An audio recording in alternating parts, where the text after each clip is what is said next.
My name is Cora, and I'm 62 years old. For most of my life, I believed that a mother's love could overcome anything. I raised my son Marcus with every ounce of devotion I had, especially after his father passed away 8 years ago. But sometimes the people we trust most are the ones who hurt us deepest. I never imagined that my own child would push me down 12 stairs just to keep his secrets buried. Before I share what happened, please let me know where you are watching from today. If you believe a mother's love should never be taken for granted, hit that like button and subscribe to this channel. Now, let me tell you how I discovered the devastating truth about my own son. 8 years ago, my husband Richard passed away from a sudden heart attack. We had been married for 34 years, building our life together in a quiet two-story home in Springfield, Ohio. After his death, I found myself alone for the first time in my adult life, but I was determined to maintain my independence and dignity.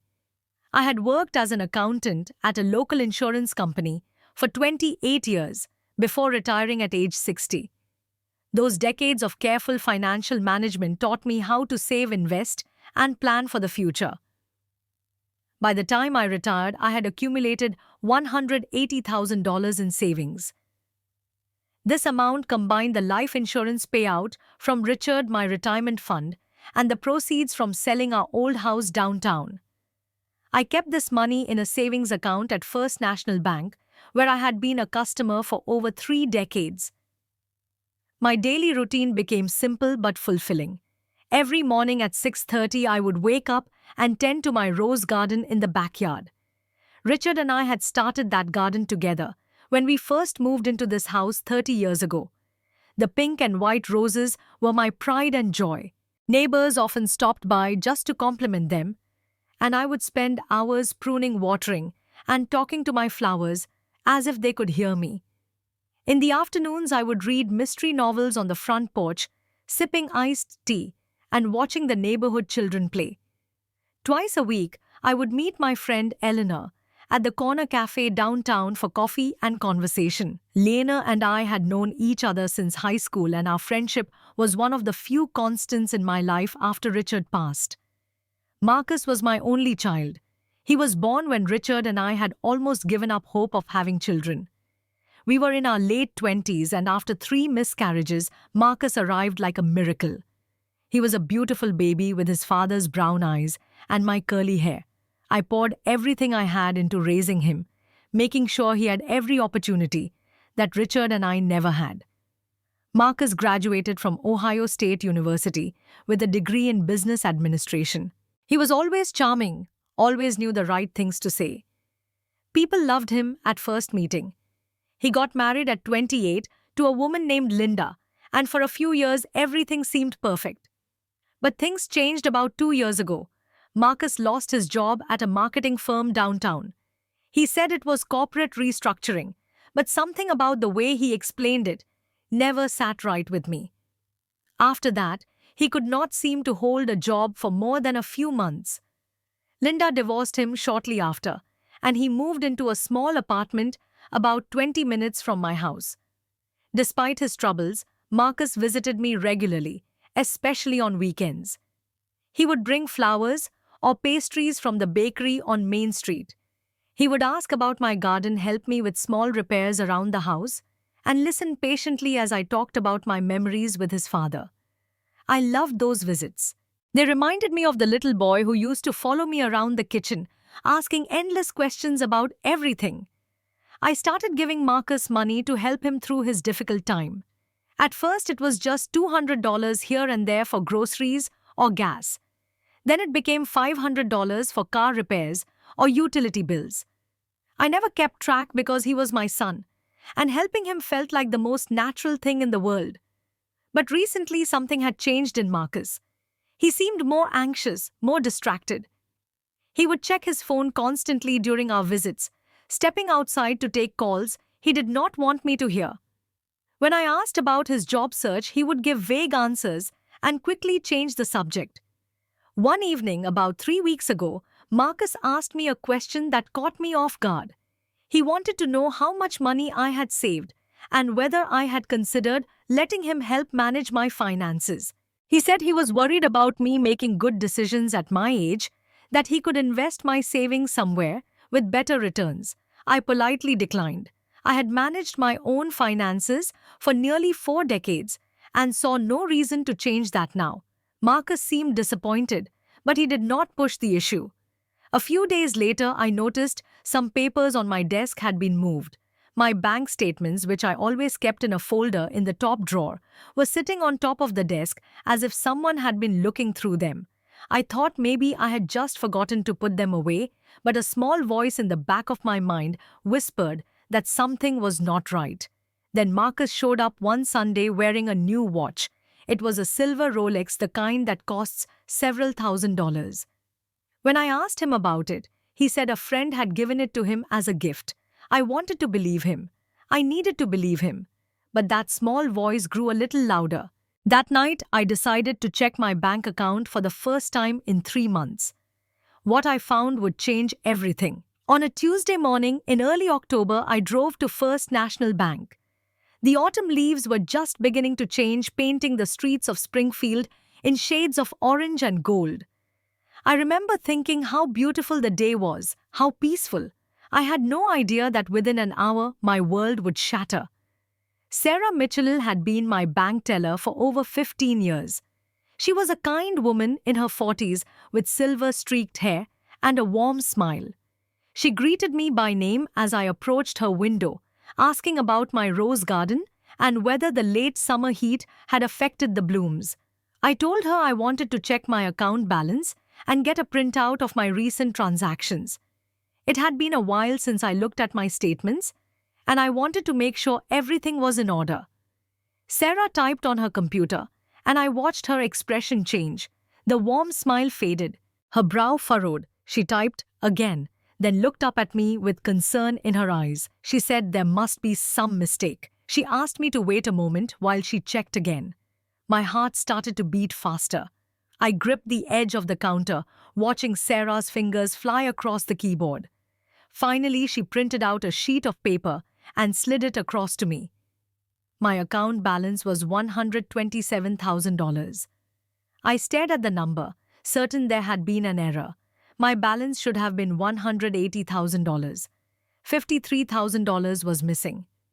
Sarah pulled up the transaction history and printed several more pages. As I looked through them, my hands began to tremble. Over the past 4 months, there had been dozens of withdrawals. 2,000 here, 3,500 there, 5,000 at another time, all made using my ATM card. I told Sarah that I had not made these withdrawals. I asked her how this could have happened. She looked at me with sympathy and explained that all the transactions were made using my personal ATM card and PIN number. She asked if anyone else had access to my card. The world seemed to tilt slightly.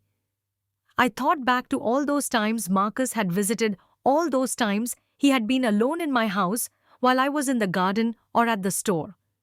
I remembered him asking to borrow my ATM card once to withdraw cash for me because he was going to the bank anyway. He said he was trying to save me a trip. I thanked Sarah and asked her to print out all the transaction details for the past 6 months. She did so without question, probably seeing the devastation on my face. I left the bank in a daze, clutching those papers like they were evidence of a crime, which I was beginning to realize they were. When I got home, I sat at my kitchen table and spread out all the papers. I went through each transaction with the precision of the accountant I had been for nearly 3 decades. The pattern was clear once I looked for it.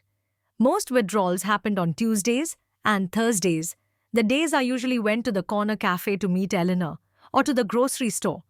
Someone had been watching my schedule, waiting for me to leave.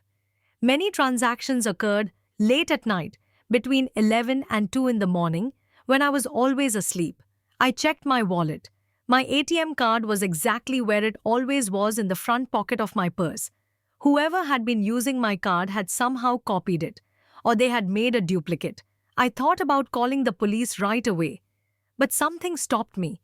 Maybe it was denial.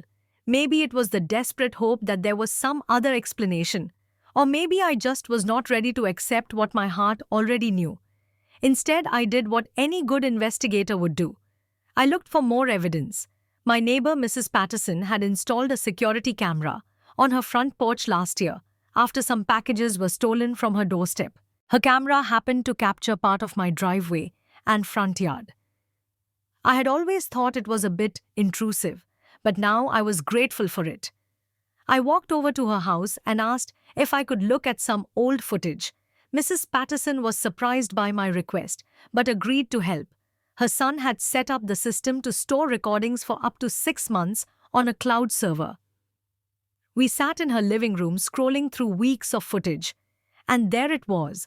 On multiple occasions during the times I was away from home, Marcus's blue Honda pulled into my driveway. I watched as my son walked up to my front door, let himself in with the key I had given him, and stayed for 10 to 20 minutes before leaving. I thanked Mrs. Patterson and went home.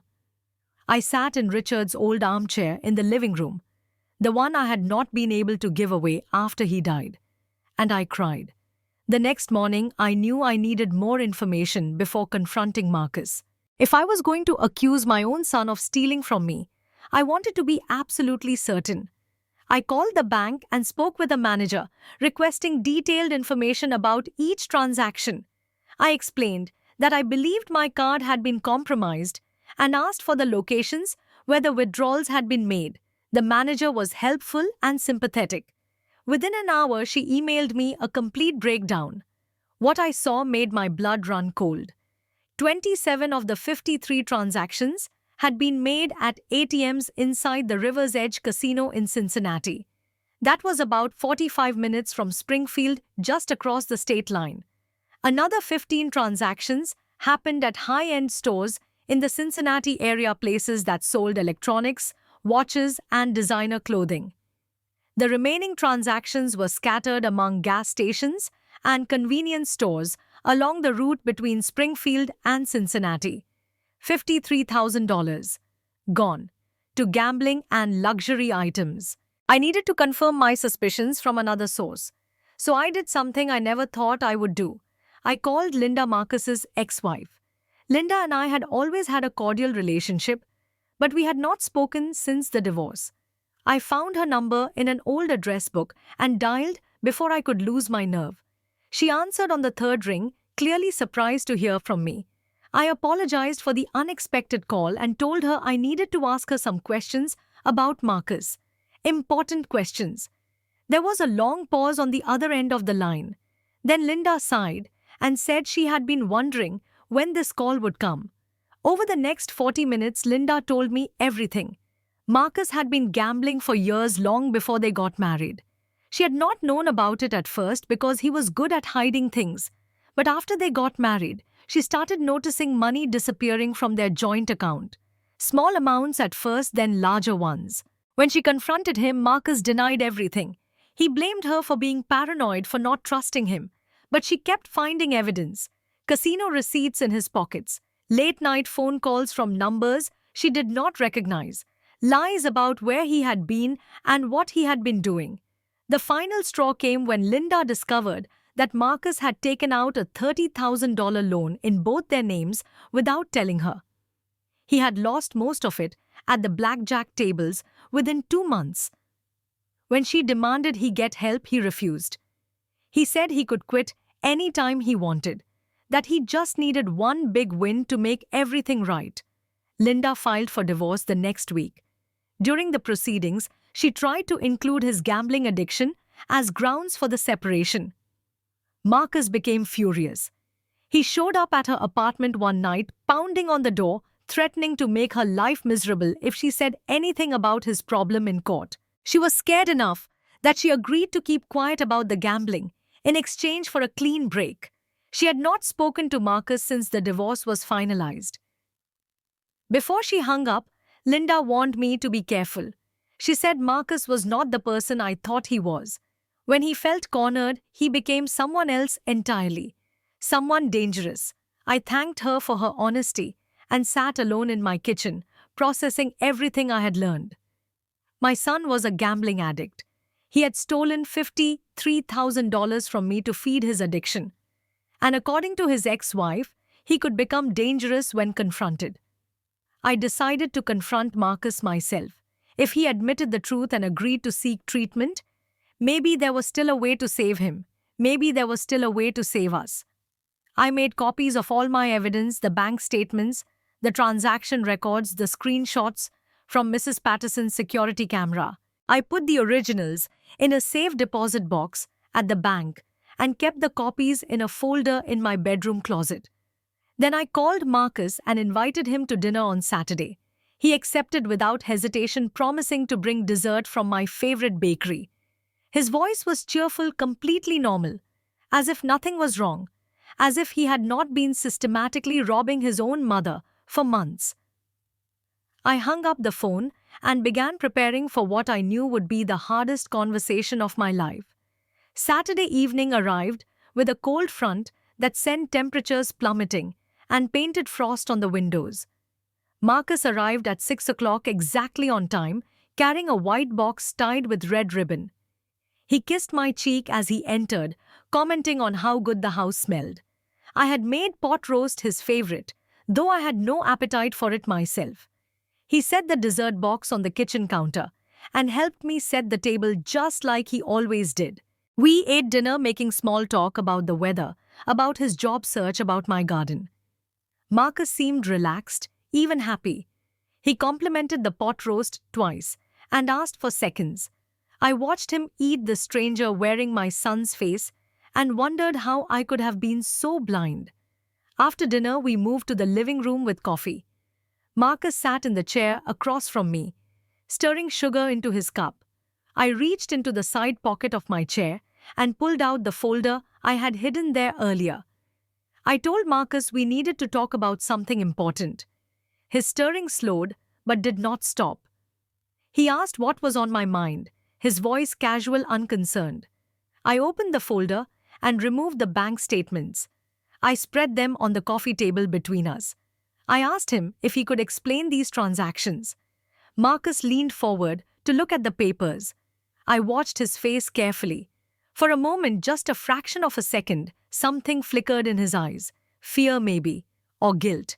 But it disappeared so quickly, I almost thought I had imagined it. He asked what he was looking at. I told him that over $50,000 was missing from my savings account. I pointed to the transaction history and explained that the withdrawals were made at casinos and luxury stores in Cincinnati. I said that Mrs. Patterson's security camera showed him coming to my house on the exact days these withdrawals happened. Marcus's expression hardened. He sat back in his chair and crossed his arms. He asked if I was accusing him of stealing from me.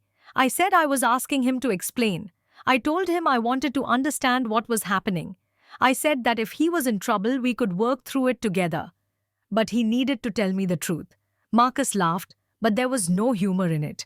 He said this was unbelievable. He asked if I was really going to sit there and call him a thief based on some bank statements and grainy security footage. I told him I also spoke with Linda, that she told me about the gambling, about the loan he took out without telling her about the threats he made when she tried to expose him. The atmosphere in the room changed instantly. Marcus's face went pale, then red. His hands gripped the arms of the chair so tightly, his knuckles turned white. He said Linda was a liar. He claimed she had always tried to turn people against him. He said I should know better than to believe anything that woman said. I kept my voice calm, even though my heart was racing. I told him I was not accusing anyone of anything. I was simply showing him what I had found and asking for an explanation. I said that if there was another explanation, I wanted to hear it. Marcus stood up abruptly, nearly knocking over the coffee table. He began pacing the room, running his hands through his hair. He said I did not understand. He claimed that everything he did was for us, for our family. He said he was trying to make money, so I would not have to worry about the future. He insisted that he had a system, that he was going to win it all back and more. I asked him to please sit down and talk to me. I said that what he described sounded like addiction, that there were programs and treatments that could help him. His pacing grew more agitated. He muttered that I was just like Linda, always trying to control him, always trying to make him feel small. He said he did not need help. He claimed he just needed one more chance, one good night at the tables, and everything would be fine. I stood up and moved toward the staircase, suddenly wanting to put some distance between us. I told him I was calling the police unless he agreed to get treatment immediately. I said I loved him, but I could not stand by and watch him destroy himself. Marcus lunged toward me, grabbing my arm hard enough to leave bruises. He told me I was not going to say anything to anyone about this. He said we would forget this conversation ever happened. He demanded that I stop checking my bank account and let everything go back to normal. I pulled against his grip, my voice shaking. I told him to let go of me. I reminded him that I was his mother and that he had no right to treat me this way. His eyes were wild now, the desperation of an addict, cornered with no way out. He said I did not understand. He claimed the people he owed money to were not patient. He said if he did not pay them back, they would hurt him. Maybe they would come after me too. I told him that was exactly why he needed help. I suggested we could go to the police together. I promised we could find protection. But this had to stop. For a moment, something flickered in his eyes, something that looked almost like the sun I remembered. But it disappeared as quickly as it came. He said he was not going to prison because of me. He said he was not going to lose everything. I took another step up the stairs, trying to reach the landing where my bedroom and my phone were. But Marcus was faster. He lunged forward and grabbed both my shoulders. I barely had time to scream before he pushed.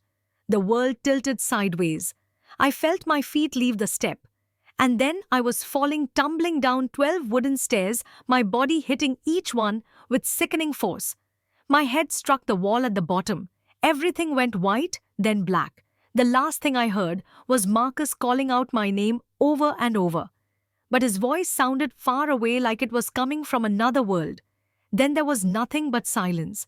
I woke up in a hospital bed.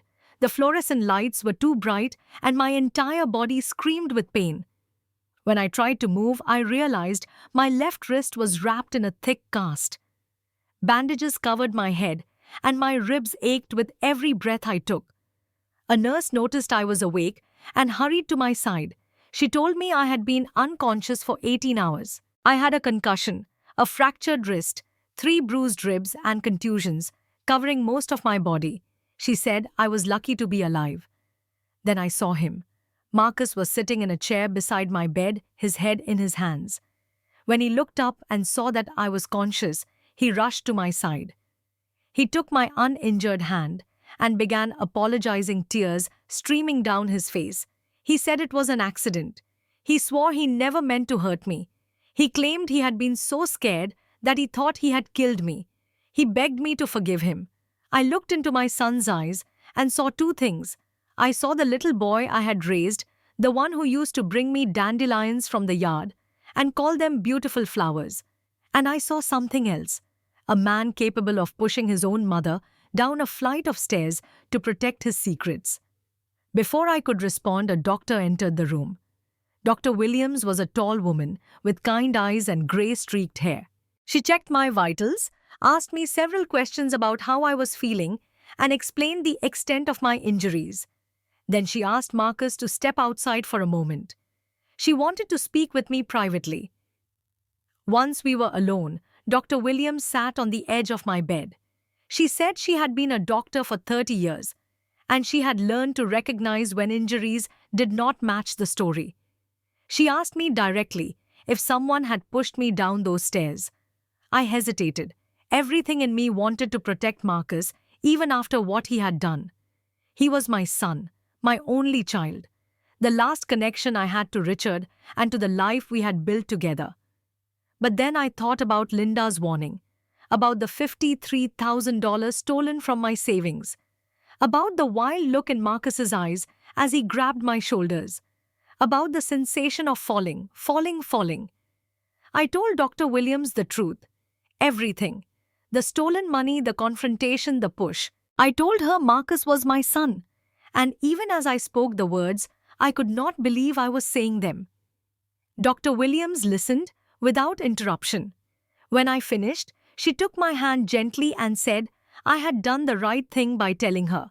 She explained that hospital staff were mandatory reporters, which meant they were required by law to inform authorities when they suspected abuse or violence. She asked if I wanted to press charges. I closed my eyes and thought about what I wanted. I wanted my old life back. I wanted my savings back. I wanted a son who loved me more than he loved gambling. But none of those things were possible anymore. I opened my eyes and said yes. I wanted to press charges. Dr. Williams nodded and said she would speak with the police. But first she wanted to make sure I was safe. She asked if Marcus had access to my house keys and whether there was somewhere else I could stay when I was discharged. I had not thought about any of that. My mind was still processing the enormity of what had happened and what I was about to do. Dr. Williams suggested I contact a lawyer as soon as possible. She gave me the number of a victim advocacy organization that could provide support and resources. Then she squeezed my hand one more time and left to make her calls. Within the hour, 2 police officers came to my room to take my statement. I told them everything, just as I had told Dr. Williams. They recorded my words, took photographs of my injuries, and asked detailed questions about the night of the fall. When Marcus saw the police officers leaving my room, his face went pale. He tried to come in, but one of the officers stopped him and asked him to accompany them to the station for questioning. Marcus looked at me through the doorway, his eyes pleading desperate. I turned my face away. I could not look at him anymore. Over the next few days, I focused on healing and planning. My friend Eleanor came to visit every day, bringing flowers and homemade soup. She was horrified by what had happened, but proud of me for speaking up. She offered to let me stay at her house when I was discharged, and I gratefully accepted. I contacted Mr. Peterson, a family lawyer, who had helped me with Richard's estate. I told him everything about Marcus, the stolen money, and the assault. He agreed to represent me in both criminal and civil proceedings. Mr. Peterson was thorough and efficient. He subpoenaed all the bank records, obtained copies of Mrs. Patterson's security footage, and gathered statements from Linda about Marcus's history of violence and gambling addiction. The evidence against Marcus was overwhelming. Meanwhile, I learned that the hospital security cameras had captured something important. On the night I was admitted, Marcus had been recorded in the hallway outside my room speaking on his phone. He did not realize the cameras had audio capability. The recording captured him saying that he had made sure the fall looked like an accident. He said he had told the paramedics his mother had tripped on the stairs because of her age. He told whoever was on the other end of the line that as long as I kept my mouth shut, everything would be fine. That recording became a key piece of evidence in the case against him. 6 months after that terrible night, I sat in a courtroom and watched my son receive his sentence. Marcus had been charged with theft, assault, causing bodily harm, and elder abuse. His lawyer tried to argue that the push was accidental, that Marcus had been under extreme stress due to his addiction, that he deserved compassion rather than punishment. But the evidence was too strong. The stolen money, the security footage, the hospital recording, Linda's testimony about his history, and my own account of what happened, all painted a clear picture of a man who had deliberately exploited and harmed his own mother. The judge sentenced Marcus to 3 years in prison. The court also ordered him to pay full restitution of the $53,000 plus damages for my medical expenses and pain and suffering. A protective order was issued preventing Marcus from contacting me or coming within 500 feet of my home for 5 years after his release. As Marcus was led away in handcuffs, he looked back at me one last time. There was something in his eyes that might have been regret or maybe just anger at being caught. I will never know for certain. I did not cry. I had done all my crying in the months leading up to this moment. Instead, I felt something unexpected, relief. The weight of secrets and fear that had been pressing down on me for so long finally lifted. Linda came to the courthouse that day to show her support. She and I had become unlikely allies through this ordeal. After the sentencing, she hugged me and said she was proud of me for doing what she had been too afraid to do years ago. She said my courage might prevent Marcus from hurting anyone else. I hoped she was right. The months that followed were difficult in ways I had not anticipated. I had lost my son not to death, but to something worse, to his own choices, to an addiction he refused to acknowledge or treat, to a darkness inside him that I had never seen until it was too late. I struggled with guilt, wondering if I had somehow failed him as a mother. I lay awake at night, replaying our relationship, searching for warning signs I might have missed or moments when I could have intervened differently. My therapist, a gentle woman named Dr. Chen, helped me understand that Marcus's choices were his own. I could not have prevented his addiction, and I was not responsible for his crimes. Through a support group for survivors of family violence, I met Eleanor's cousin, Patricia, who had experienced similar betrayal from her own adult child. We became close friends, supporting each other through the difficult days and celebrating the small victories along the way. I also reconnected with Linda. Once a month, we would meet for coffee and talk about our experiences with Marcus. It was cathartic to share our stories with someone who truly understood. Linda was rebuilding her life too, and we found strength in each other's resilience. Slowly, I began to heal. I returned to my rose garden, spending hours among the blooms that Richard and I had planted together. I started volunteering at a local shelter for domestic violence survivors, using my story to help others find the courage to speak up. I found purpose in turning my pain into something meaningful. 2 years after the trial, I received a letter from Marcus. He had been transferred to a rehabilitation program within the prison and was finally receiving treatment for his gambling addiction. He apologized for everything he had done and said he understood now how sick he had been. He did not ask for forgiveness because he knew he did not deserve it. He just wanted me to know that he was trying to become a better person. I read the letter several times before putting it away in a drawer. I was not ready to respond. Maybe I never would be. But knowing that Marcus was finally getting help gave me a small measure of peace. Today, I'm 64 years old. I live independently in my house in Springfield, tending my roses and meeting Eleanor for coffee twice a week. My savings have been restored through the court-ordered restitution, and I have learned to be more vigilant about protecting myself financially. I still think about Marcus every day. I still love him in the complicated way that only a mother can love a child who has hurt her deeply. But I've also learned to love myself enough to set boundaries and to recognize when someone's presence in my life is harmful rather than healing. If you're watching this story and seeing yourself in it, please know that you are not alone. Abuse can come from anyone, even the people we love most. Speaking up is not betrayal. It is survival. And sometimes the most loving thing we can do for someone is to stop enabling their destructive behavior, even when it breaks our heart. Now I want to hear from you. Have you ever had to make a difficult choice to protect yourself from someone you loved? How did you find the courage to speak up? Please share your thoughts in the comments below. Your story might help someone else who is going through something similar. If this story touched you in any way, please give it a thumbs up and share it with others who might need to hear it. Do not forget to subscribe to this channel and turn on notifications so you never miss another story. Thank you so much for watching today. I hope you never have to experience what I went through. But if you do, remember that you deserve to be treated with love and respect, especially by your own family. Take care of yourselves, and I will see you in the next video.